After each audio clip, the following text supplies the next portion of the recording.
State Attorney General just started her announcement. Let's listen in. I'm joined here today by Ann Clark and June Kim, the two lead attorneys who were designated as special deputies to the Attorney General's office to announce the findings of their investigation into allegations of sexual harassment made against Governor Andrew Cuomo. I'll make a brief statement and then turn it over to Ms. Clark and to Mr. Kim, who will delve into the investigation's findings. The independent investigation has concluded that Governor Andrew Cuomo sexually harassed multiple women and in doing so violated federal and state law. Specifically, the investigation found that Governor Andrew Cuomo sexually harassed current and former New York State employees by engaging in unwelcome and non-consensual touching and making numerous offensive comments of a suggestive and sexual nature that created a hostile work environment for women. The investigators independently corroborated and substantiated these facts through interviews and evidence, including contemporaneous notes and communications. This evidence will be made available to the public, along with the report. This investigation was started after a number of women publicly alleged that they had been sexually harassed by Governor Cuomo. And on March 1st of this year, the governor's office made a referral to my office pursuant to State Executive Law 63-8 regarding these allegations. Executive Law Section 63-8 permits the New York Attorney General's office, with the approval of the governor, or when directed by the governor, to inquire into matters concerning the public peace, the public safety, and public justice. This referral issued by the governor enabled my office to appoint independent, outside investigators to look into these allegations. And on March 8th, 2021, Ann Clark and June Kim, they were officially deputized as special deputies. Ms. Clark and Mr. Kim and their respective firms were chosen to lead this investigation because of their decades of work at the highest levels, their deep expertise on matters in question, and their careers fighting to uphold the rule of law. Ann Clark is a partner at Vladnick, Raskin and Clark PC, where she focuses on employment law issues on behalf of employees at the trial and appellate levels. And during her more than 30-year career, Ms. Clark has represented clients in a variety of employment, sexual harassment, and other discrimination cases in the private sector, in education, and in government. She also has deep experience with retaliation, whistleblower, breach of contract, and compensation and benefit cases. June Kim is a partner at Cleary, Gottlieb, Steen, and Hamilton, LLP. And for more than 2 decades, he has worked at the highest levels of government and in private practice. From March 2017 to January 2018, he served as the acting United States Attorney for the Southern District of New York. As the most senior federal law enforcement officer in the district, he oversaw all criminal and civil litigation conducted on behalf of the United States. Before becoming acting United States Attorney, Mr. Kim served in various leadership positions in the office, including Deputy United States Attorney, Chief of the Criminal Division, and Chief Counsel to the United States Attorney. Ms. Clark and Mr. Kim are experienced, credible, and deeply respected professionals. And together, they ensured that this investigation was both independent and thorough. Over the course of the 5-month investigation, the investigators spoke to 179 individuals, including complainants, current and former members of the executive chamber, state troopers, additional state employees, and others who interacted regularly with the governor. In addition, They reviewed more than 74,000 pieces of evidence, including documents, emails, texts, audio files, and pictures. These interviews and pieces of evidence reveal a deeply disturbing yet clear picture. Governor Cuomo sexually harassed current and former state employees in violation of both federal and state laws. The independent investigation found that Governor Cuomo sexually harassed multiple women, many of whom were young women, by engaging in unwanted groping, kisses, hugging, and by making inappropriate comments.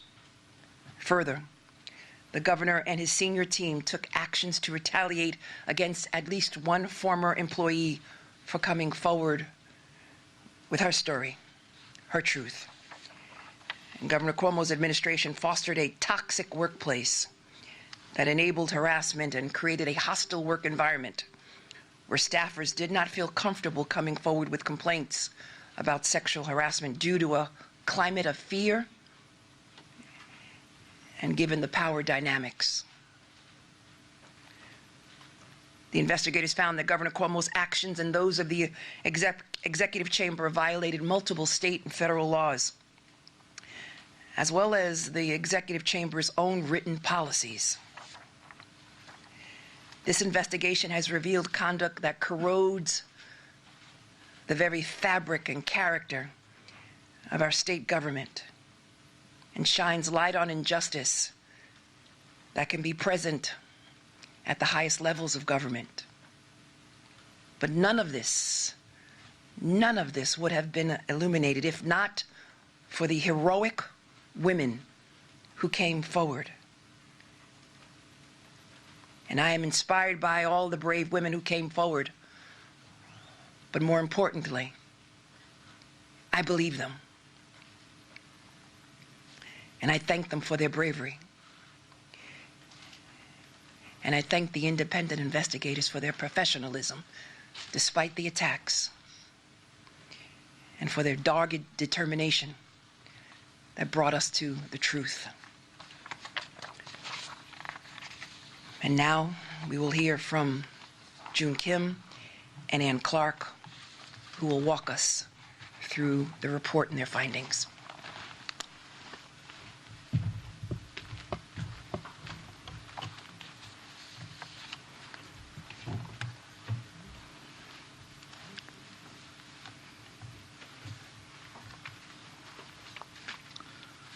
Thank you, Attorney General James. Good morning.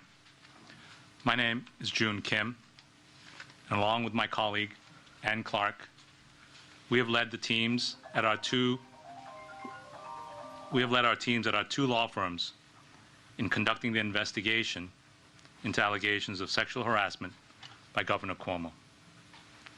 We have now completed our investigation and have made our findings and reached our conclusions. They're set forth in a detailed report issued today. As set forth in the report, we find that the governor, on numerous occasions, engaged in conduct that constitutes unlawful sex-based harassment. Specifically, we find that the governor sexually harassed a number of current and former New York State employees. He did so by, among other things, engaging in unwelcome and non-consensual touching, and also repeatedly making comments of a sexualized or gender-based nature. Our investigation revealed that these were not isolated incidents. They were part of a pattern. The governor's pattern of sexually harassing behavior was not limited to members of his own staff, but extended to other state employees, including a state trooper who served on his protective detail. There are 11 complainants whose allegations are set forth in great detail in the report. 9 of them are or were employed by the state of New York or a state-affiliated entity. The complainants interacted with the governor under different circumstances. For example, some of them met with him regularly as an executive assistant or as members of his staff, or as I said, as a trooper on his protective detail, while others only met him once. But all of them experienced harassing conduct from the governor. Some suffered through unwanted touching and grabbing of their most intimate body parts. Others suffered through repeated, offensive, sexually suggestive, or gender-based comments. A number of them endured both. None of them welcomed it, and all of them found it disturbing, humiliating, uncomfortable, and inappropriate. And now we find that it was unlawful sex-based harassment. Our investigation has also found that the executive chamber responded to allegations of sexual harassment in ways that violated their own internal policies and also constituted unlawful retaliation with respect to one of the complainants. And finally, based on our investigation, we concluded that the executive chamber's workplace culture, one rife with bullying, fear, and intimidation on the one hand, while normalizing frequent flirtations and gender-based comments by the governor on the other, created the conditions that allowed the sexual harassment and retaliation to occur and to persist. As the Attorney General has said, we reached these findings and conclusions after a thorough and independent investigation. We were allowed to and did follow the facts without fear, without favor. As you will see in the report, our findings are supported by extensive evidence that includes interviews and testimony from 179 witnesses and review of tens of thousands of documents. I'll now turn it over to my colleague Ann Clark to walk through some of the specifics related to the sexual harassment, the policy violations, and the retaliation.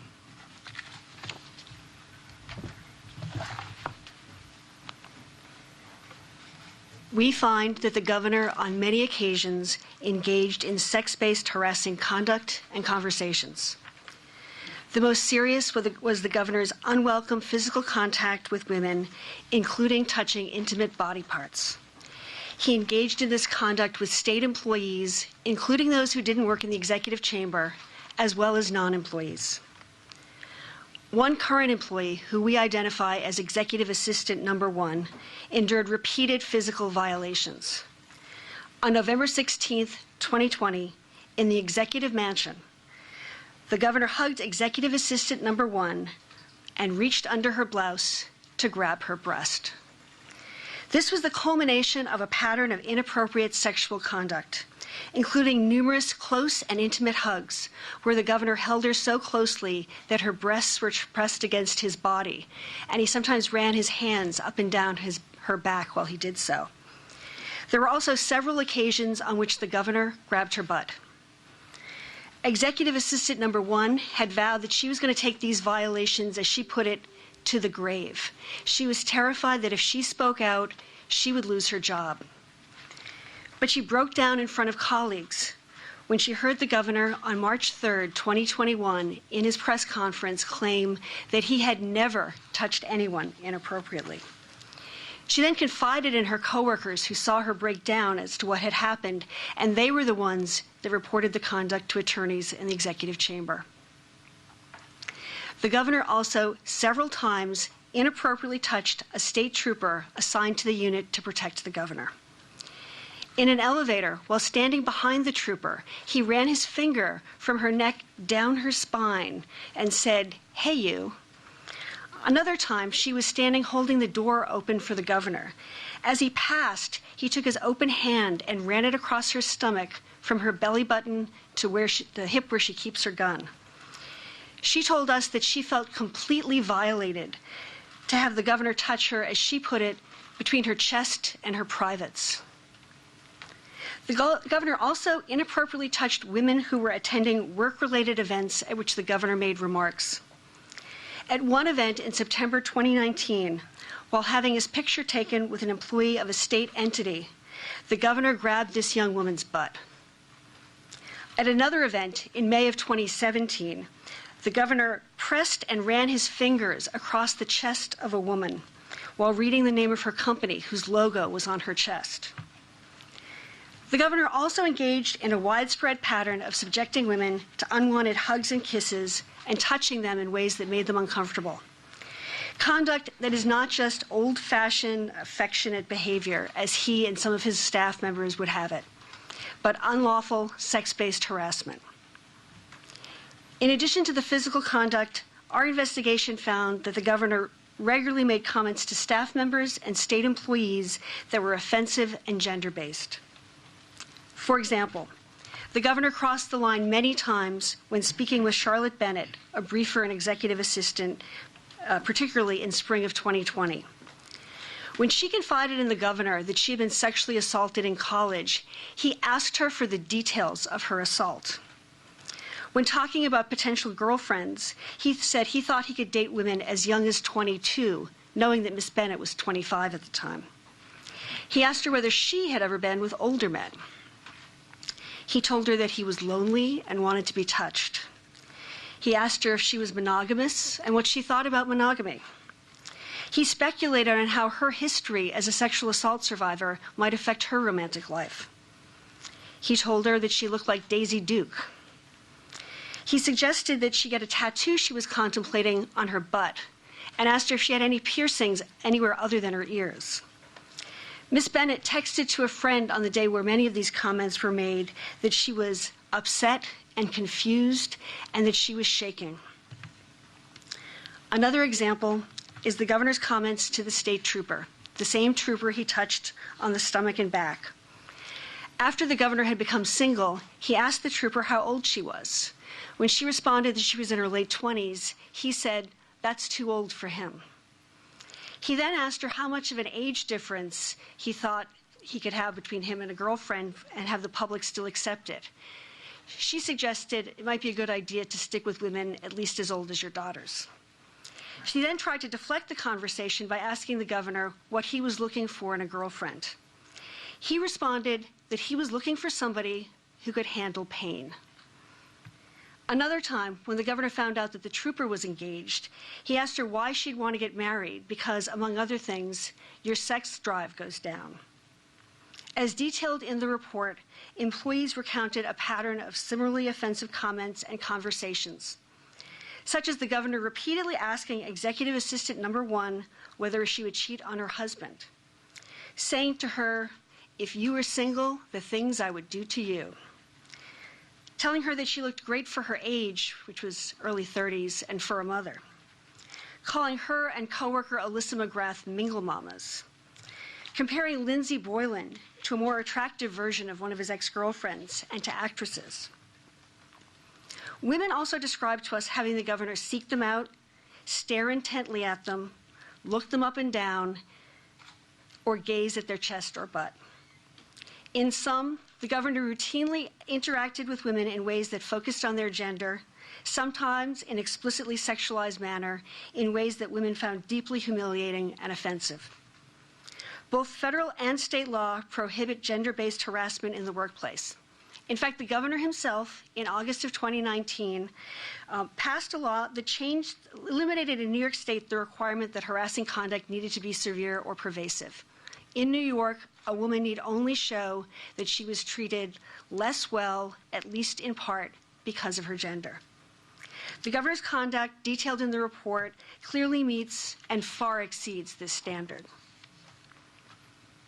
We also find that the executive chamber failed to follow its own harassment policies and procedures, ones that on paper are consistent with New York legal requirements. This was exemplified by the handling of Charlotte Bennett's complaint. In June of 2020, Ms. Bennett told the governor's chief of staff about recent conversations of a sexual nature that were so uncomfortable that she no longer wanted to interact with the governor. The chief of staff relayed Ms. Bennett's complaints to others in the governor's inner circle and transferred Ms. Bennett within days. 2 weeks later, the Chief of Staff and a special counsel spoke with Ms. Bennett, who detailed interactions with the governor that went back to May of 2019. The Chief of Staff and special counsel both found Ms. Bennett to be credible. The Chief of Staff consulted with the special counsel and with Melissa DeRosa, the secretary to the governor, and they decided they did not need to report this to the Governor's Office of Employee Relations, GOER, or conduct any meaningful investigation. They simply moved Ms. Bennett and instituted a policy of not having a junior staffer be alone with the governor, and even that, they said, was to protect the governor. That response, we find, was a violation of the Executive Chamber's harassment policy, which clearly requires that all possible harassment be reported to GOER and investigated. Now, 6 months later, in December of 2020, when Lindsey Boylan tweeted that she had been sexually harassed by the governor, the Executive Chamber once again failed to report the issue to GOER. Although Ms. DeRosa, the special counsel, and certain other advisors knew about the allegations that Charlotte Bennett had made that the special counsel had found credible, no one treated Ms. Boylan's allegations seriously other than as a threat to the governor. Rather than any effort to determine if the governor had engaged in a pattern of sexually harassing behavior, a team of senior staffers, former staffers, and outside confidants with no official title or role mobilized to attack and try to neutralize Ms. Boylan by sharing disparaging information with the press. Within hours of Ms. Boylan's December 13, 2020 tweet alleging sexual harassment, key members of the governor's inner circle had obtained confidential memos, ones that were stamped attorney-client privileged. They were primarily about an interaction between Ms. Boylan and an assistant. They then redacted the names of individuals other than Ms. Boylan and started sending the memos to reporters. There was also a proposed letter or op-ed drafted by the governor that went through several drafts.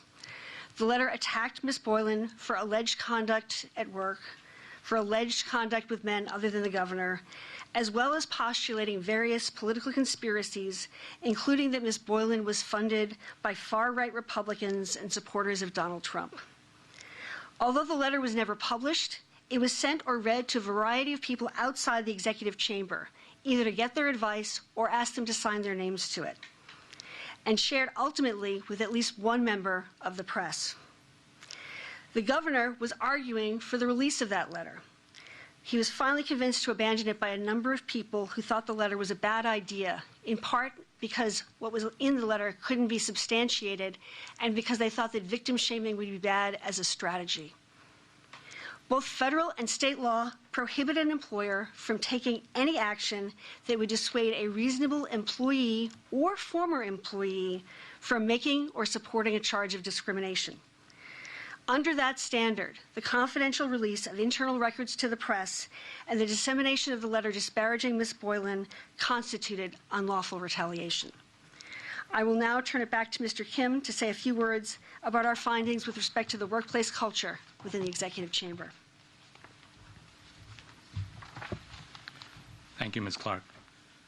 As set forth in our report, we find that the culture within the executive chamber contributed to the conditions that allowed the governor's sexually harassing conduct to occur and to persist. The culture also informed the way in which the executive chamber responded to allegations of sexual harassment, as Ms. Clark has described, through violations of their own policies and through unlawful retaliation. Well, what was the culture? Words that witnesses have used repeatedly to describe it include toxic, hostile, abusive. Others use words like fear, intimidation, bullying, vindictive.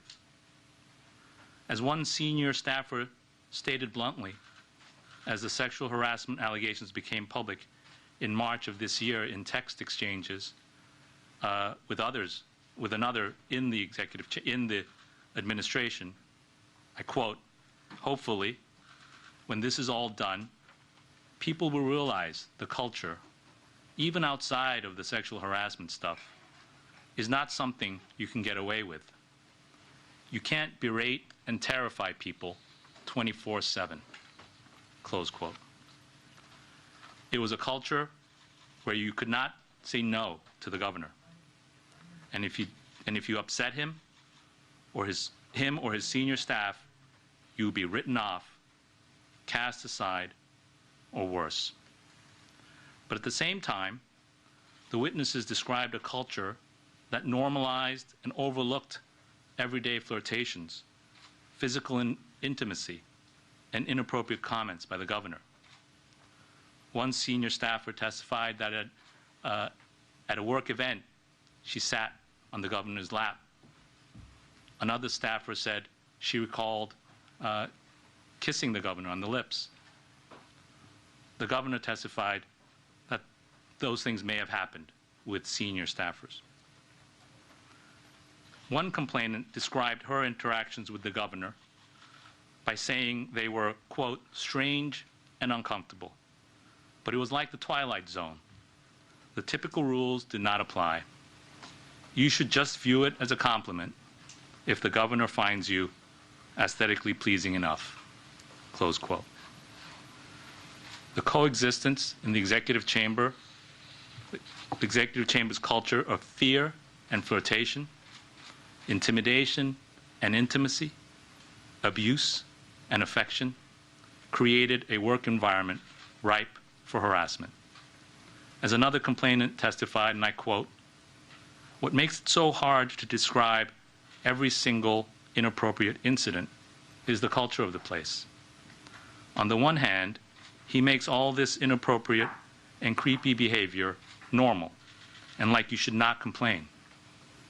On the other hand, you see people getting punished and screamed at if you do anything where you disagree with him or his top aides. I really just wanted to go to work and be recognized for my work and nothing else," close quote.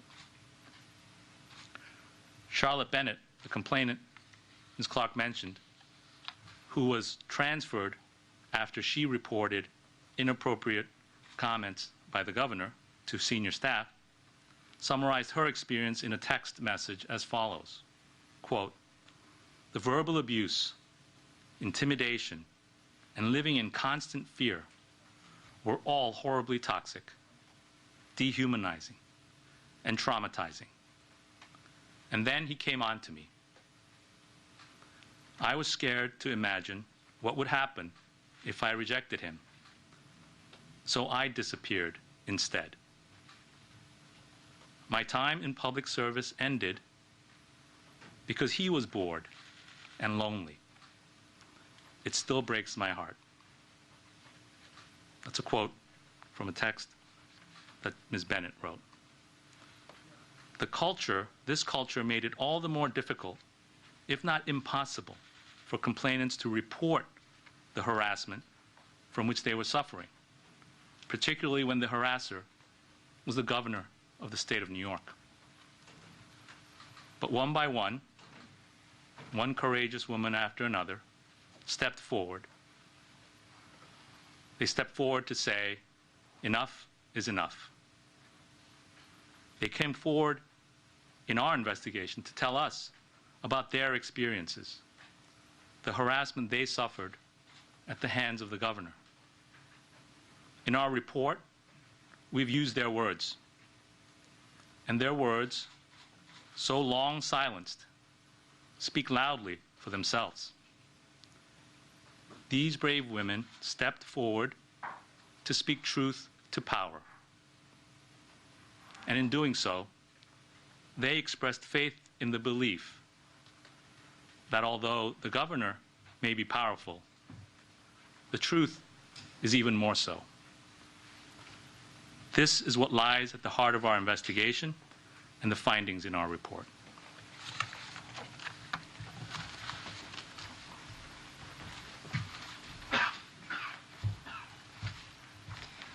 We will now take questions, and the questioning will be directed by Delaney Kempner.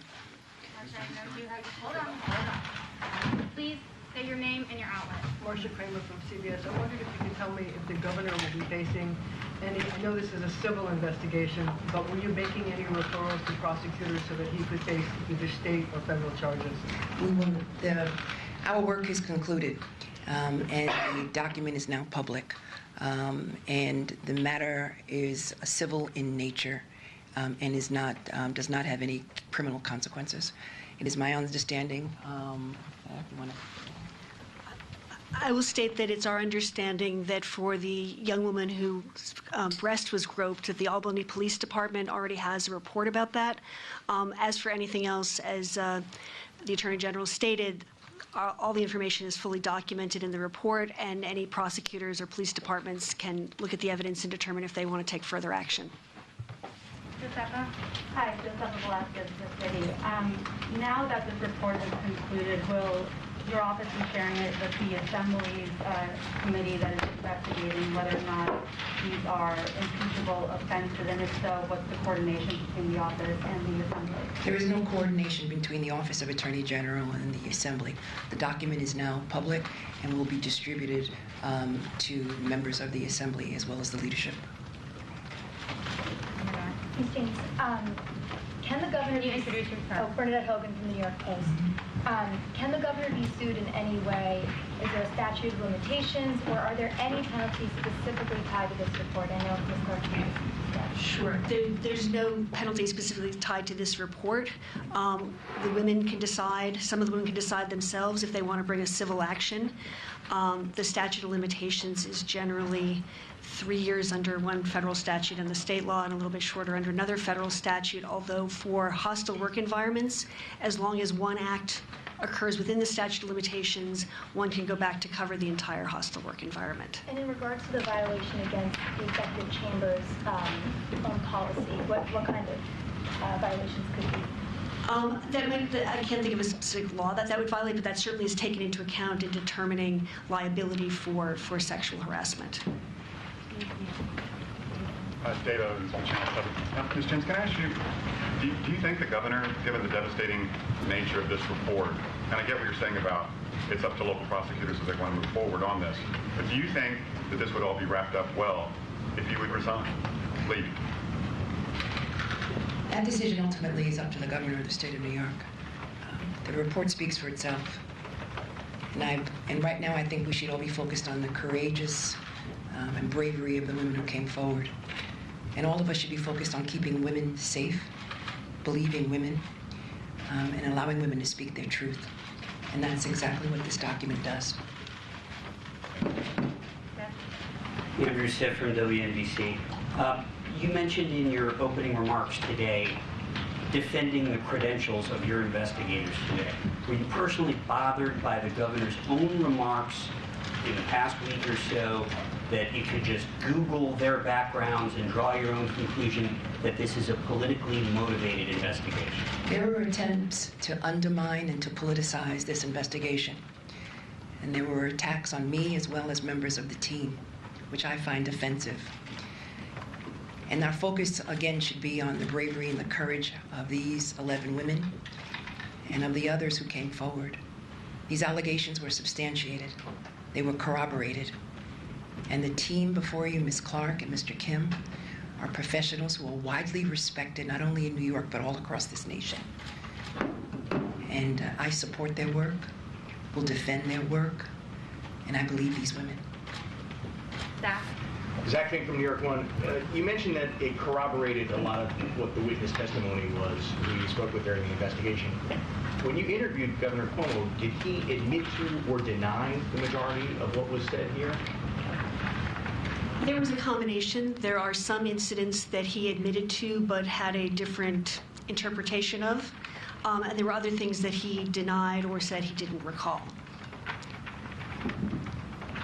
Speak a little bit more about that. Gwen, WNYC, can you speak a little bit more about what that conversation, that 11-hour conversation was like the other week? I can't recount all 11 hours of it. As I said, there were certain things, like he admitted that he asked Ms. Bennett whether she had been involved with older men. He denied touching the state trooper, although he said he might have kissed her at an event. And there were certain things that he turned around and said that, for example, the executive assistant number 1, that he did hug her repeatedly, but claimed she was the one who initiated the hugs. So it was a mixture of admitting to certain things, but putting a different spin on them and denying others. People outlined in the report. Shimon Prokopez from CNN. So what are the next steps here? You have this report, obviously a lot of devastating information in it. A lot of people are going to ask, okay, so what happens next? And you're not referring it for criminal charges. What are the next steps that you would like to see, perhaps maybe the assembly take or someone else take to have some other kind of punishment or something else here? Because right now it just seems like you have this report and it's out there, and what would be the next steps? We were tasked with the responsibility of engaging in an investigation, and we have concluded our investigation, and our work is done. And so as it relates to next steps, that's entirely up to the governor and or the assembly and the general public. But the work of the Office of the Attorney General and these special deputies has concluded. Do you think the governor should run for re-election? That's a political question. The work of the Office of the Attorney General is done. Okay, we're going to take 2 more questions in here, and then we're going to go. We're going to break away from the press conference right now, but we are still streaming it for you live on WGRZ.com. The Attorney General says Governor Cuomo sexually harassed many employees, creating a hostile work environment for women. Investigators in her office spoke with 179 people. They reviewed more than 74,000 pieces of evidence, including texts and emails. We have multiple reporters working on this story today, going through all of those documents and getting reaction from attorneys, local politicians. A lot to go through on this story, but we will be following it for you tonight, first at 5.